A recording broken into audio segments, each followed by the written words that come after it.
अर्चना के पति का देहांत हुआ तो कोई उसके घर के बाहर राशन डाल जाता और वो उठाकर ले जाती और बच्चों को खिला देती। एक दिन साथ वाले घर से देवर ने देखा तो उसने अर्चना पर बदचलनी का इल्ज़ाम लगाकर उसे बहुत मारा और चरित्रहीन कहकर उसे बच्चों समेत घर से निकाल दिया और उसके घर पर भी कब्जा कर लिया और उसी रूटीन से कोई राशन रखकर चला जाता और देवर उठाकर अंदर ले जाता और वो हराम का राशन मज़े से खाने लगा कि अचानक एक दिन वो राशन लेने निकला तो पैरों तले से ज़मीन निकल गई। जब अचानक उसके ऊपर पुलिस के साथ अर्चना की आँख खुली तो उठकर किचन में आई। उसने इधर उधर देखना शुरू कर दिया लेकिन उसे नाश्ता बनाने के लिए कुछ भी नज़र नहीं आया। ना सब्जी थी ना कुछ। फिर उसने आटे वाला बर्तन देखा तो वो भी खाली था, यानी कि आज आटा भी ख़त्म था, वरना बच्चों को सिर्फ पराठे और चाय से ही नाश्ता करवा देती। लेकिन जब उसने चाय बनाने के लिए चीनी ढूंढी तो चीनी भी नहीं थी। ये देखकर तो उसकी आँख भर आई थी। 1 महीना पहले तो उसे कभी भी तंगी नहीं हुई थी। जब से उसकी शादी हुई थी उसका पति रितेश जो कुछ उसके लिए कर सकता था करता था। 11 सालों में उसने बहुत ही मुश्किल से जमा पूंजी जमा करके अर्चना को ये छोटा सा घर बनाकर दिया था। ये रितेश की अर्चना से मोहब्बत थी जो इतनी महंगाई के दौर में भी उसने पैसे जोड़कर उसे ये घर बनाकर दिया था ताकि अर्चना और उसके बच्चे इस घर में सुकून से रहें। लेकिन रितेश को नहीं पता था कि आगे चलकर अर्चना की ज़िंदगी से सुकून जाने वाला है। ये सुकून सिर्फ तब तक था जब तक रितेश की ज़िंदगी थी, लेकिन अब जब वो इस दुनिया से चला गया तो अर्चना की ज़िंदगी तो जैसे रुक सी गई थी। ये सच है कि पति के बगैर पत्नी की कोई ज़िंदगी नहीं होती। पत्नी की पूरी दुनिया उसका पति होता है, लेकिन जब बच्चे साथ हों तो ना चाहते हुए भी पत्नी को ज़िंदा रहने की हिम्मत करनी पड़ती है, वरना पति के बगैर तो पत्नी अपने आप को एक जिंदा लाश ही समझती है। लेकिन अर्चना के तीनों बच्चों ने उसे मजबूर कर दिया था जीने के लिए। 2 बेटियां थीं और 1 बेटा था। उसने सोचा कि अब कैसे बच्चों की फीकी चाय पिलाए। उसके बच्चे चाय पीने के बहुत शौकीन थे, लेकिन अब कमाने वाला भी जा चुका था, खिलाने वाला भी जा चुका था और अब अर्चना परेशान थी क्योंकि वो घर से बाहर नहीं निकल सकती थी। दूसरा, उसकी मदद करने वाला कोई भी नहीं था इस घर में सिवाय एक निकम्मे देवर विपुल के अलावा। पर विपुल तो रितेश की ज़िंदगी में कभी कुछ नहीं कमाता था। वो रितेश के पैसों पर ही आज तक पलता आया था। रितेश उससे बहुत कहता था कि कोई काम धंधा कर लो, लेकिन वो आवारा दोस्तों के साथ सिर्फ आवारागर्दी करने में व्यस्त रहता था। विपुल से तो किसी तरह के काम की उम्मीद नहीं थी। उसने सोचा कि पड़ोसन से चीनी ही ले आए ताकि बच्चों को कम से कम चाय तो दे सके। यही सोचकर उसने सर पर पल्लू लिया और बाहर की तरफ बढ़ने लगी तो अचानक से पीछे से विपुल ने आवाज़ लगाई, कहाँ जा रही हो भाभी? कुछ तो लिहाज शर्म कर लो। अभी अच्छा लगेगा क्या कि तुम घर की चौखट के बाहर कदम रखो? विपुल ने पीछे से आवाज़ लगाई तो अर्चना को गुस्सा आ गया। देखो विपुल, तुम मुझे ज़्यादा ना सिखाओ। 1 महीना हो गया है तुमसे कह रही हूँ कि मैं अकेले घर में रह रही हूँ, मेरा इसके अलावा कोई ठिकाना नहीं है। तुम्हें चाहिए कि ये घर छोड़कर चले जाओ, कम से कम तब तक के लिए जब तक कुछ दिन बीत नहीं जाते। किसी रिश्तेदार के घर जाकर रह लो, क्योंकि मैं 3 बच्चों को लेकर कहीं नहीं जा सकती। ना तो मेरा कोई ठिकाना है, ना कोई रिश्तेदार है। मायके के नाम पर भाई और भाभी हैं जो मुझे 3 बच्चों समेत इस महंगाई के दौर में नहीं रखेंगे। इसलिए मैं अकेले इस घर में रहने के लिए मजबूर हूँ। लेकिन तुम तो मजबूर नहीं हो, तुम तो मर्द हो, कहीं भी जा सकते हो। अगर लोगों का इतना ख्याल है तो पहले खुद इस पर अमल करो। मैं मजबूरी में घर में से बाहर जा रही हूँ, या फिर तुम ऐसा करो, जाओ बाजार से मुझे चीनी ला कर दो ताकि मैं बच्चों के लिए चाय बना सकूं। अर्चना ने सख्ती से कहा तो विपुल को गुस्सा आ गया। भाभी, तुम मुझे इस घर से निकल जाने का कह रही हो?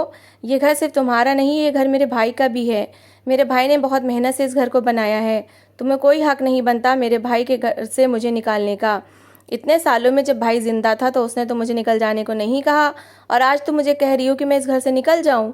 विपुल की बात पूरी नहीं हुई थी कि अचानक सामने से महेश मामा आते दिखाई दिए।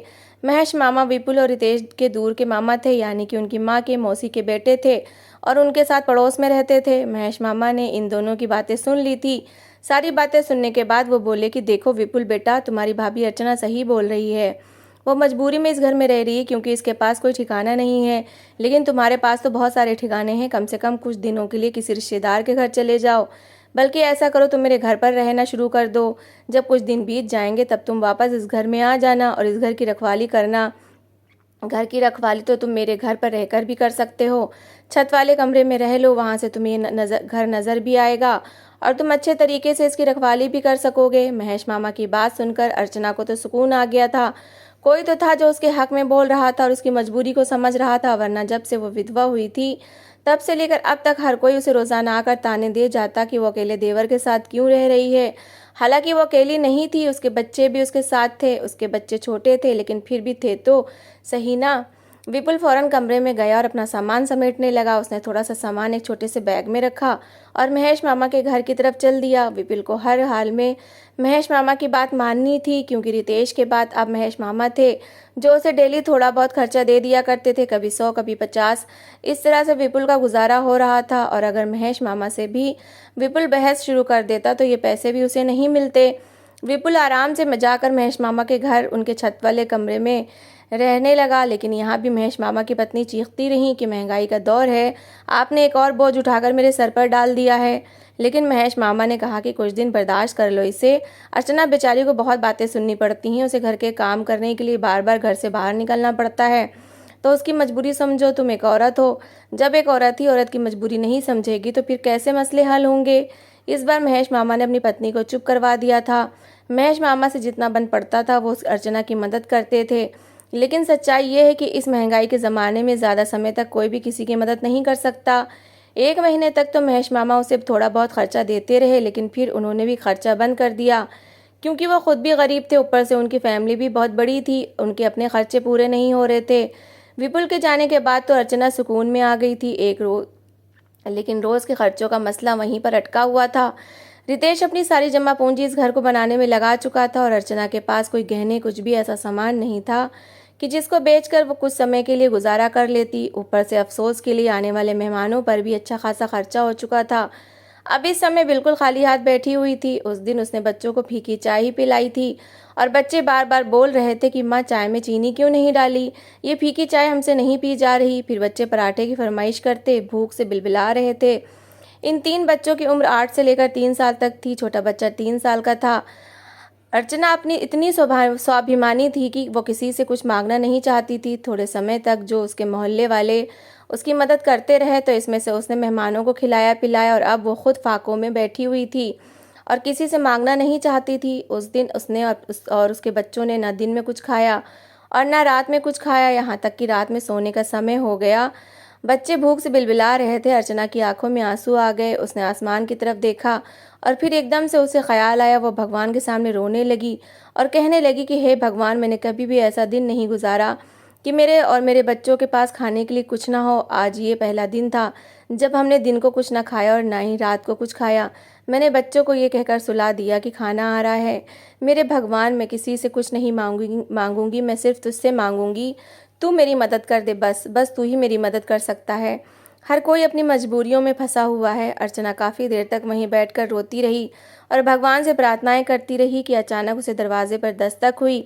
उसने टाइम देखा, रात के 11 बज रहे थे। वो सोच में पड़ गई कि इस समय कौन आ सकता है। हालांकि मोहल्ले वाले जाग रहे होते थे, लेकिन इतनी रात को वो किसी के घर कोई नहीं जाता था। वो थोड़ी परेशान हुई। उसने सोचा ज़रूर विपुल अपना कोई सामान लेने आया होगा। उसे दरवाज़ा खोलते हुए भी डर महसूस हो रहा था। उसने 2-3 बार पूछा कौन है, लेकिन आगे से कोई जवाब नहीं आया। पहले तो उसने सोचा कि दरवाज़ा न खोले, लेकिन जिज्ञासावश उसने थोड़ा सा दरवाज़ा खोला तो सामने कुछ नहीं था और एक पैकेट रखा हुआ था बड़ा सा। वो डर गई कि ना जाने इस पैकेट में क्या होगा। आसपास देखा, पूरी गली सुनसान थी और वो पैकेट पड़ा हुआ था। वो सोच रही थी कि पैकेट को उठाए ना उठाए, इसे खोले या ना खोले। आखिरकार उसने उस पैकेट को थोड़ा सा खोलकर देखा, लेकिन अंदर नहीं लेकर आई थी। उसे डर लग रहा था कि पैकेट के अंदर पता नहीं क्या चीज़ होगी, लेकिन थोड़ा सा खोलने पर उसे अंदाज़ा हो गया था कि इस पैकेट के अंदर क्या है। उसे थोड़ी देर पहले ही की हुई प्रार्थना याद आई और उसकी आंखों से आंसू छलक पड़े। इतनी जल्दी भगवान ने उसकी प्रार्थना सुन ली थी। वो जल्दी से पैकेट अंदर ले आई और पैकेट पूरा खोल कर देखा तो इसमें 2 किलो आटा, दाल, रोटी, थोड़ी सी चीनी थी, थोड़ी सी पत्ती थी, एक पैकेट में कुकिंग ऑयल था। अर्चना की खुशी की कोई सीमा न रही, क्योंकि उसके बच्चे भूखे सोए हुए थे और उससे ये चीज़ बर्दाश्त नहीं हो रही थी। उसने फ़ौरन ही आटा निकाला और पराठे बनाने लगी। जल्दी से उसने 4 पराठे बनाए और खुशी से जाकर अपने बच्चों को नींद से जगाया और बोली कि खाना आ गया। बच्चे भी भूख की वजह से ठीक से सो नहीं पा रहे थे, बेचैन हो रहे थे। वो खाने का नाम सुनकर खुश हो गए। अर्चना ने उनके सामने गर्मा गर्म पराठा रखा तो वो जल्दी जल्दी खाने लगे। बच्चे ऐसे खा रहे थे कि जैसे वो सदियों के भूखे थे। ये दृश्य देखकर अर्चना की आंखों में आंसू आ गए। अर्चना ने खुद भी पेट भरकर पराठा खाया आज पहली बार उसे एहसास हो रहा था कि भूख क्या चीज़ होती है, क्योंकि आज से पहले कभी भी वो भूखी नहीं रही थी। पता नहीं कौन सा फरिश्ता इंसान था जो उसके सामने थोड़ा सा राशन रख कर गया था। ये राशन तकरीबन 2-3 दिन ही चला और फिर वो परेशान हो गई कि अब क्या करे। लेकिन अगली रात ही उसकी परेशानी ख़त्म हो गई। जब दोबारा से उसी टाइम दस्तक हुई तो अर्चना के दिल को जैसे सुकून मिल गया। वो दस्तक भी पहचान गई थी, समझ गई थी कि भगवान की मदद फिर से आ चुकी है। उसने फ़ौरन दरवाज़ा खोलना चाहा था कि देख सके कि कौन है ये फरिश्ता जो यहाँ पर राशन रख कर गया था। पहले भी वो जो भी था छलावे की तरह आया था और चला गया था। अर्चना उसे देख ना सकी। वो बार बार गली में नज़र दौड़ा रही थी, लेकिन गली वैसे ही सुनसान थी। फिर अर्चना वो राशन लेकर अंदर आ गई। ये राशन भी इतना ही था जितना पिछला राशन था, यानी 2-3 दिन उसके सुकून से गुजर जाते। लेकिन इसमें कुछ और चीज़ें थीं, यानी सब्ज़ी वगैरह, ताकि वो सब्ज़ी भी बना सके। फिर ये सिलसिला चल निकला। हर दूसरे तीसरे दिन कोई राशन रख जाता, कभी सब्ज़ी रख जाता, कभी कुछ रख जाता। अर्चना ने ये बात किसी को नहीं बताई। वो भगवान की मदद समझकर इस राशन को स्वीकार करती रही और अपने बच्चों को खिलाती रही। दूसरी तरफ विपुल सोच रहा था कि क्या ऐसी तरकीब करे कि वो अर्चना को इस घर से निकाल दे और खुद रितेश के घर पर कब्जा कर ले, क्योंकि उसकी सोच के मुताबिक ये घर उसके भाई का था और इस घर पर सिर्फ उसी का ही हक था। और ये भी कि अगर ये घर रितेश की पत्नी बच्चों के नाम हो गया तो वो दर-बदर हो जाएगा। वो तो सारी ज़िंदगी कभी कोई घर नहीं बना सकता और अकेली भाभी के साथ ज़माना उसे ज़्यादा देर तक रहने नहीं देगा। तो वो यही तरकीब सोच रहा था कि अर्चना की कोई ऐसी कमज़ोरी उसके हाथ लग जाए जिसे बुनियाद बनाकर वो उसे इस घर से निकलवा दे। वो डेली ये बातें सोचता था, उस घर की तरफ देखता था। महेश मामा के घर की छत पर एक छोटा सा कमरा बना हुआ था। विपुल वहीं रहता था और वहां से आसानी से वो अर्चना के घर पर ताक झाँक करता रहता था। अचानक उसकी नज़र रात के 11 बजे अर्चना के घर के दरवाजे पर पड़ी, जहाँ पर कोई नकाबपोश आदमी चोरों की तरह आया। उसके हाथ में एक थैला था। उसने थैला सामने दरवाजे पर रखा और ज़ोर से दस्तक बजाई और फ़ौरन ही वहाँ से भाग गया। ये दृश्य देखकर वो विपुल हैरान हो गया कि ये आखिर मामला क्या है, ये आदमी कौन है। फिर अर्चना ने दरवाज़ा खोला और वो थैला अंदर ले गई तो विपुल अपने दिमाग में ताने बाने बुनने लगा, लेकिन वो जल्दबाजी नहीं करना चाहता था। वो सही मौके का इंतज़ार कर रहा था ताकि सही तरीके से तमाशा लगा सके और पूरा मोहल्ला ये तमाशा देखे, खासकर महेश मामा जो हर समय अर्चना की तरफदारी में बोलते रहते थे। कुछ दिन गुजर गए। विपुल की कड़ी नज़र अर्चना के घर पर थी और उसने देखा कि एक बार फिर से कोई नकाबपोश आया और उसने एक थैला दरवाजे पर रखा और दस्तक दी और फौरन ही भाग गया। और अर्चना ने वो थैला उठाया। फिर उसने महेश मामा से बात की और कहा कि अर्चना का कोई आशिक है जो हर दूसरे तीसरे दिन कुछ देकर जाता है और अर्चना चोरों की तरह वो थैला उठा लेती है। इतनी महंगाई के दौर में कोई किसी की मदद नहीं करता। अगर कोई आदमी अर्चना की मदद कर रहा है तो इसका मतलब है कि उसका कोई पुराना आशिक है। विपुल ने कहा कि मैं ताक बांध कर बैठ जाता हूँ, आप भी मेरे साथ बैठ जाएं। वो दोनों बैठ गए और अपनी आंखों से महेश मामा ने देखा कि एक नकाबपोश आया है और उसने एक थैला रखा है और अर्चना ने वो उठाया है। तो इस पर महेश मामा भी सोच में पड़ गए कि आखिर मामला क्या है। विपुल ने महेश मामा के सारे घर वालों को जमा किया और ऐसा तमाशा लगाया कि अर्चना कुछ बोल ही नहीं सकी। वो सबकी नज़रों में दोषी बन गई। अर्चना ने उम्मीद की नज़र से महेश मामा की तरफ देखा, लेकिन वो भी नज़रें चुरा गए। विपुल ने वहीं पर अर्चना को मारना शुरू कर दिया तो महेश मामा ने कहा कि औरत पर हाथ ना उठाओ। जब सब लोग अपने घर चले गए तो विपुल ने अर्चना का सामान उसके हवाले किया और कहा कि यहाँ से निकल जाओ, तुम जैसी बदचलन औरत के लिए मेरे भाई के घर में कोई जगह नहीं है। अगर तुम नहीं गई तो मैं पूरे परिवार में तुम्हें बेइज्जत कर दूंगा। अच्छा यही है कि यहाँ से चली जाओ। बदनामी के डर से अर्चना ने बच्चों को लिया और थोड़े बहुत सामान के साथ वो वहाँ से चली गई। इस सामान में बच्चों के कपड़ों के अलावा और कुछ नहीं था। अर्चना बेचारी दर-बदर भटकती रही, किसी ने उसे पनाह नहीं दी। आखिरकार वो सड़क पर आकर बैठ गई। उसके बच्चे भी उसके साथ बैठे थे। लोग उसे सवालों जवाब कर रहे थे, लेकिन अर्चना के पास उनके सवालों का कोई जवाब नहीं था। इतने में एक बड़ी सी गाड़ी उसके पास आकर रुकी। ये दृश्य देखकर अर्चना की रीढ़ की हड्डी में डर से सनसनाहट दौड़ने लगी। गाड़ी से औरत उतरी और अर्चना के पास चलती हुई आई। दूसरी तरफ विपुल उसके घर पर पूरी तरह कब्जा कर चुका था। वो अब संतुष्ट था। डेली अपने आवारा दोस्तों को वहां पर लेकर आता, ताश खेलता, खूब महफिल जमाए रखता, लेकिन खाने पीने को कुछ नहीं था। तो वो परेशान हो गया। अचानक से उसने देखा कि दरवाजे पर दस्तक हुई। जब उसने दरवाज़ा खोला तो सामने पड़े थैले को देखकर वो खुश हो गया। उसने थैला खोलकर देखा तो उसमें बहुत सारा राशन था। उसका तो समझो काफ़ी दिनों का इंतज़ाम हो गया था। वो सोचता था कि आखिर इस थैले में क्या होगा। आज ये राज भी उसके सामने साफ हो गया था, यानी कि कोई था जो हर दूसरे तीसरे दिन अर्चना के घर खामोशी से राशन पहुंचा जाता था। विपुल के तो मज़े हो गए थे। बैठे बैठाए उसके खर्चे का मसला हल हो गया था। अब हर दूसरे तीसरे दिन वो थैला आता और विपुल को वो सामान बेचकर सिगरेट वगैरह खरीद लेता। खाना तो वो बनाता नहीं था, बाहर से उन्हीं पैसों से बर्गर वगैरह खा लेता। एक दिन दरवाजे पर दस्तक हुई तो विपुल खुशी से उठा और समझ गया राशन आया है, लेकिन जैसे ही उसने दरवाज़ा खोला तो सामने का दृश्य देखकर उसके होश उड़ गए। सामने पुलिस खड़ी थी। पुलिस उसे मारते हुई गाड़ी में बिठाकर ले गई तो वो हैरान रह गया। पुलिस ने उससे कहा कि तुम दुकान से ये राशन चोरी करके लाते हो और उसी राशन को दूसरी दुकान में बेच देते हो, तुम्हारी चोरी पकड़ी गई है।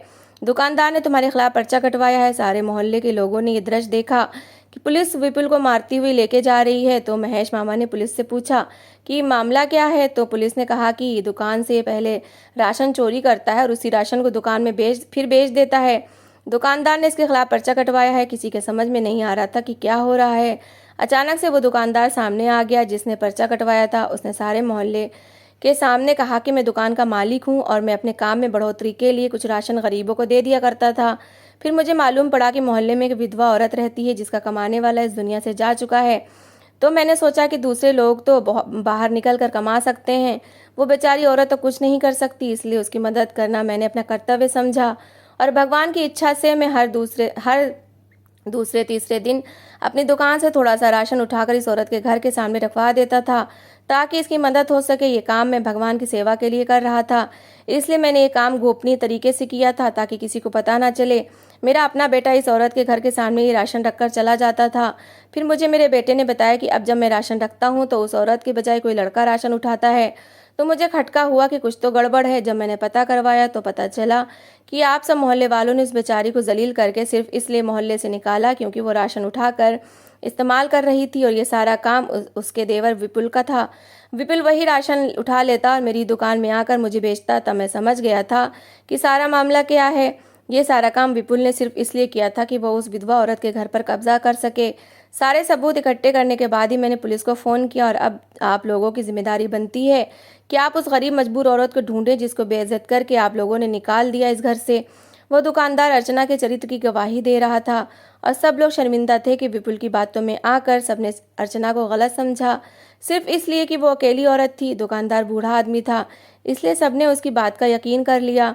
उसकी बातों से सच्चाई झलक रही थी, उसके पास सारे सबूत थे। महेश मामा ने अर्चना को ढूंढना शुरू कर दिया क्योंकि वो अपने आप को अर्चना का गुनहगार समझ रहे थे।